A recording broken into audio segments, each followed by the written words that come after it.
ওয়ালাইকুম বন্ধুরা, কেমন আছেন সবাই? আশা করি অবশ্যই ভালো আছেন। তো বন্ধুরা, বাস্তবতার কারণে আমাদেরকে ব্যাংকে লেনদেন করতে হয়।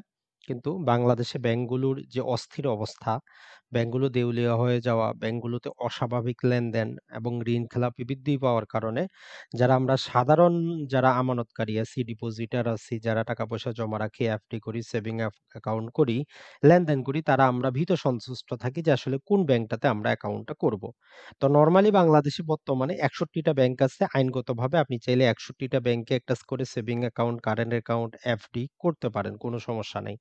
তবে বুদ্ধিমানের কাজ হচ্ছে কখনো আপনি একটা ব্যাংকে সব টাকা পয়সা লেনদেন করবেন না। এট লিস্ট আপনার ফাইন্যান্সিয়াল অবস্থার উপর ভিত্তি করে ৪ থেকে ৫ টি ব্যাংকে লেনদেন করেন। এটা আপনার ব্যাংকিং স্বাস্থ্যের জন্য ভালো হবে। তো যাই হোক, বাংলাদেশ ব্যাংক যেটি করেছে গতকালকে তারা ১০ টি ব্যাংকে বাছাই করেছে যেগুলোকে তারা বলতেছে সাস্টেইনেবল। অর্থাৎ এমন কিছু তারা সেক্টরের নিয়েছে উপাদান, যেই সেক্টরে ব্যাংকগুলো বিনিয়োগ করেছে দীর্ঘমেয়াদী নানা প্রকার কিছু। ওই ৪ টা ক্যাটেগরিতে তারা এই ১০ টি ব্যাংকে তারা সাস্টেইনেবল বলে তাদের রেটিং করে দিয়েছে, ভালো বলেছে। তবে জাস্ট এই রিপোর্টটার উপর ভিত্তি করেই আপনি বলতে পারবেন না এই ব্যাংকগুলো 100% ভালো বা অন্য ব্যাংকগুলো সম্পূর্ণ খারাপ। তো যাই হোক, আজকে আমরা জাস্ট আপনাদের সামনে তুলে ধরি যে আসলে কোন ব্যাংকগুলোকে বাংলাদেশ ব্যাংক স্বস্তির নিঃশ্বাস দিয়েছে। তো চিত্রে যেমন আপনারা দেখতে পারতেছেন যে এখানে আমরা কিছু ব্যাংকের নাম আপনারা দেখতে পারতেছেন। তো এখন এখান থেকে আমাদেরকে চুজ করতে হবে। কি চুজ করব? কোন ব্যাংকে আপনি লেনদেন করবেন। তো ১ম এই আমরা যেটি আপনাদেরকে বলেছি যে আপনি যেটি করতে পারবেন ১০ টির বাইরেও যেকোনো জায়গায় অ্যাকাউন্ট করতে পারবেন। এটা আপনার মোবাইল সিম কার্ডের মতো না যে এক আইডির বিপরীতে ১৫ টার বেশি করতে পারবেন না। তো এটা তারা বলতেছে যে সাস্টেইনেবিলিটি রেটিং 2020 এটাই বাংলাদেশ ব্যাংক সর্বপ্রথম জারি করছে। এটা ছাড়া বিভিন্ন রেটিং এজেন্সি আছে। তারা ব্যাংকগুলোকে রেটিং করে দেয়। বাংলাদেশ ব্যাংকের ক্যামেল রেটিং আছে। অর্থাৎ এই একটা রেটিং দিয়েই প্রতিটা ব্যাংকে আমরা ভালো বলব, খারাপ বলব, বিষয়টা কিন্তু এমন না। তো যাই হোক, তারা যেটা বলতেছে যে এখানে দেখেন ১০ টা ব্যাংকের নাম আছে। তবে অনেকেই ভুল পত্রিকায় ভুল রিপোর্ট প্রকাশ করতেছে যে আল আরাফা ইসলামিক ব্যাংকটা নাম্বার 1 এ আছে। বিষয়টা এমন না। ব্র্যাকেটে তারা বলে দিছে যে আসলে এটা তাদের অ্যালফাবেট অর্ডার হিসেবে, অর্থাৎ এইটা ১ম আসছে ওইজন্যই। এ ১০ টা ব্যাংক এবং ফাইন্যান্সিয়াল উম যে ইনস্টিটিউট আছে এগুলো ৫ টা তারা দিয়েছে। তো এটা যাচাই করতে গিয়ে তারা ৪ টা জিনিস দেখেছে। আমরা যদি পত্রিকা রিপোর্ট থেকে দেখি তারা ৪ টা জিনিস দেখেছে।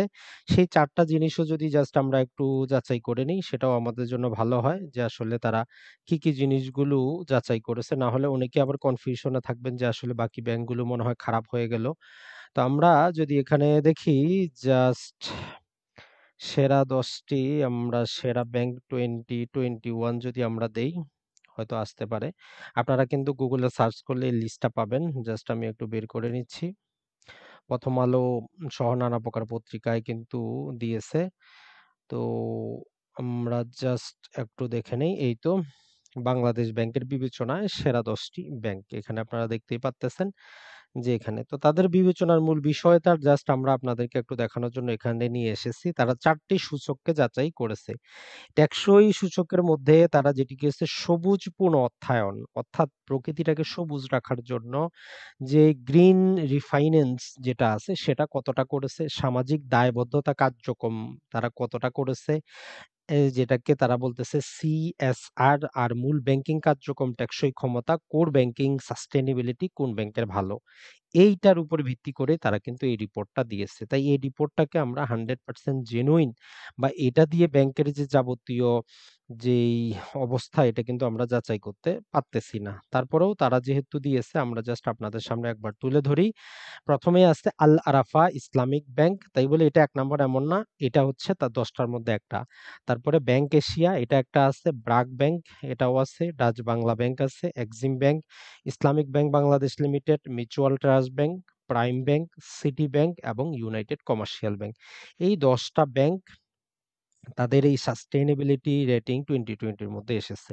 এখানে কোনটা ১ম কোনটা ২য় তারা কিছু বলে নাই। এই ১০ টাই আছে। এটা ছাড়া ফাইন্যান্সিয়াল ইনস্টিটিউট কিছু আছে। তো অনেকে বলবেন এটা আবার কি? ব্যাংকগুলো কি করতে পারে? আপনার বৈদেশিক মুদ্রা লেনদেন করতে পারে, এলসি খুলতে পারে, ব্যাংকগুলো চেক ইস্যু করতে পারে।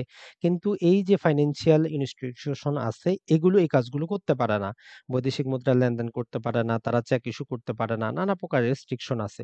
বাংলাদেশে বর্তমান পর্যন্ত ৩৫ টার মতো কি আছে এই সমস্ত ফাইন্যান্সিয়াল ইনস্টিটিউট আছে, যদিও যেখানে খুবই দুর্নীতিতে ভরপুর। তো এগুলোতে ইনভেস্ট করার আগে সাবধান, দেখে শুনে ইনভেস্ট করবেন। এখানে তারা হাজি ফাইন্যান্স নিয়ে এসেছে, আইডিএলসি নিয়ে এসেছে, আইপিডিসি নিয়ে এসেছে, Saudi Bangladesh industrial and agricultural investment নিয়ে এসেছে এবং ইউনাইটেড ফাইন্যান্স লিমিটেড নিয়ে এসেছে।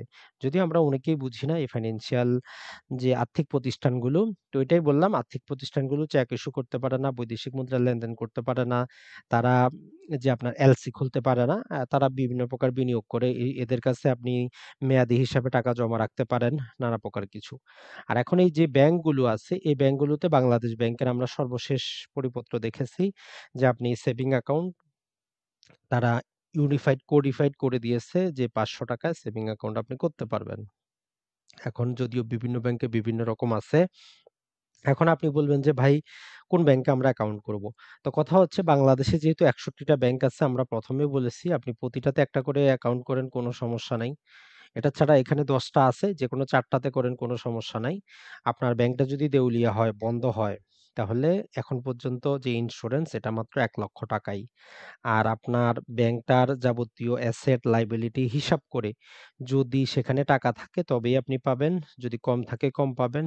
আর যদি না থাকে পাবেনই না।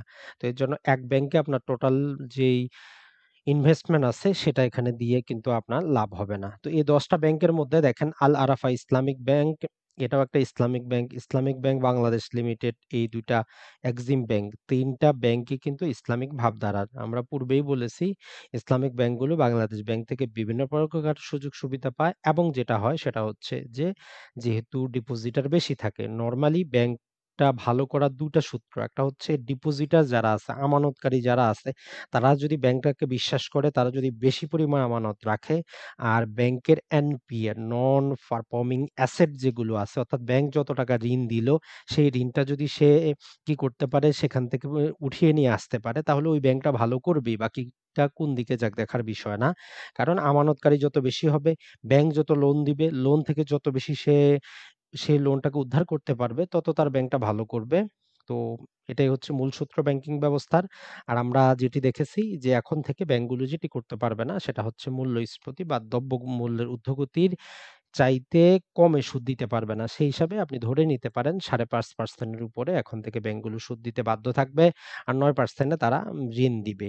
তাহলে আমরা এতদিন তারা যেটা করতেছিল, দেখেন আপনার ব্যাংকের প্রসেস ফি, এই ফি, সেই ফি নামক আপনার কাছ থেকে টাকাগুলো নিচ্ছিল। কর্মচারী বেতন কিন্তু তারা সেখান থেকে দিচ্ছিল।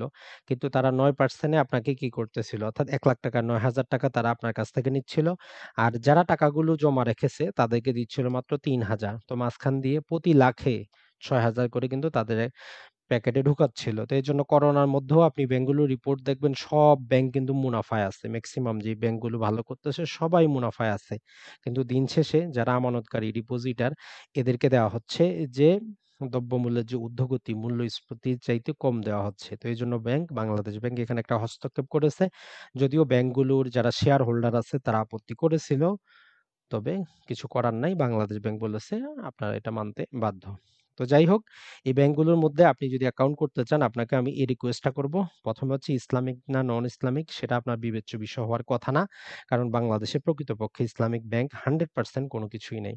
আপনি সেই ব্যাংকে অ্যাকাউন্ট করবেন যেটা আপনার বাসার নিকটবর্তী হয়, যেটা আপনাকে অনলাইন ব্যাংকিং দিচ্ছে, যেটার সার্ভিসটা ভালো, যেটা আপনি মোবাইলের মাধ্যমে সেবাটা ভালো পাবেন, সেই ব্যাংকে আপনি অ্যাকাউন্টটা করবেন। এখন আপনার জেলায় যদি কোনো একটা ব্যাংক না থাকে অন্য জেলায় গিয়ে তো করবেন না। আপনার উপজেলায় না থাকলে অন্য জেলায় করে তো কোনো লাভ নাই। তো এক্ষেত্রে দেখেন আপনি যদি করতে চান, আপনি যদি এই সমস্ত লেনদেন করতেই চান, সেক্ষেত্রে আপনার যদি বৈদেশিক মুদ্রার লেনদেন যদি বেশি করতে হয়, ব্র্যাক ব্যাংক অথবা ব্যাংক এশিয়াতে আপনি অ্যাকাউন্ট করতে পারেন। আর আপনি যদি আপনার যেই প্রত্যন্ত অঞ্চলে আপনার যদি সেবা দিতে হয়, সেখানে যদি আপনার টাকা-পয়সা হয়, আপনার অ্যাকাউন্ট করতে হয়, সেক্ষেত্রে ইসলামিক ব্যাংকে করতে পারেন। এদের যে সুবিধা অনলাইন ব্যাংকিংটা পাচ্ছেন আপনি। বিশ্বের যেকোনো জায়গা থেকে আপনি কি করতে পারবেন? অ্যাকাউন্টটা দেখতে পারবেন, ঘরে বসে অ্যাকাউন্টটা খুলতে পারবেন, এসএমএস ব্যাংকিং আছে, অসংখ্য সুযোগ সুবিধা আছে যেটা খুব ভালো। এজন্য আপনি ইসলামিক ব্যাংকে অ্যাকাউন্ট করতে পারেন। ইসলামিক ওইজন্য না, তাদের সেবাটা ভালো এইজন্য আপনি অ্যাকাউন্ট করতে পারেন। আপনি ৩ থেকে ৪ টি ব্যাংকে অ্যাকাউন্ট করেন, কোনো সমস্যা নেই। তাই আমি যে আপনাকে সাজেস্ট করব আপনি ইসলামিক ব্যাংকে করেন, আপনি ব্র্যাক ব্যাংকে করেন, আপনি ব্যাংক এশিয়াতে করেন। এই ৩ টা ব্যাংকে আপনি করতে পারেন। এটা ছাড়া বর্তমানে মিউচুয়াল ট্রাস্ট এটা জেলা পর্যায়ে কিছুটা ভালো করতেছে মিউচুয়াল ট্রাস্ট ব্যাংক সেটাতেও করতে পারেন। বাকিটা দিন শেষে সেটা আপনার খুশি, আপনার ইচ্ছা, আপনার পছন্দ। আপনি ইসলামিকে যাবেন না নন ইসলামিকে যাবেন। আমাদের জাস্ট আপনাদের কিছুটা অ্যাডভাইস এবং ক্রিস্টাল ক্লিয়ার ধারণা দেওয়া প্রয়োজন যে কেন আমি এই ব্যাংকগুলোর নাম বললাম। এজন্যই আপনি অ্যাকাউন্টটা করবেন। এখানে বাংলাদেশে কারণ বাংলাদেশ ব্যাংকটাই চলে সুদের উপরে। ইসলামিক ব্যাংকগুলোর কোনো পৃথক নীতিমালা নাই। ইসলামিক ব্যাংকগুলো যেটি করতে হয় ৯% এর মধ্যে বিনিয়োগ করতে হয় ৫.৫% এর উপরে মূল্যস্ফীতির উপরে আপনাকে মুনাফা দিতে হবে। তো তাহলে ইসলামিক বিনিয়োগ ব্যবস্থায় আপনি কত টাকা লাভ করবেন, কত টাকা লস করবেন এটা নির্ধারণ করলে সেটা কোনো ব্যবসা হয় না। সেটা কোনো বিনিয়োগ হয় না। তো ভালো থাকবেন, সুস্থ থাকবেন। আসসালামু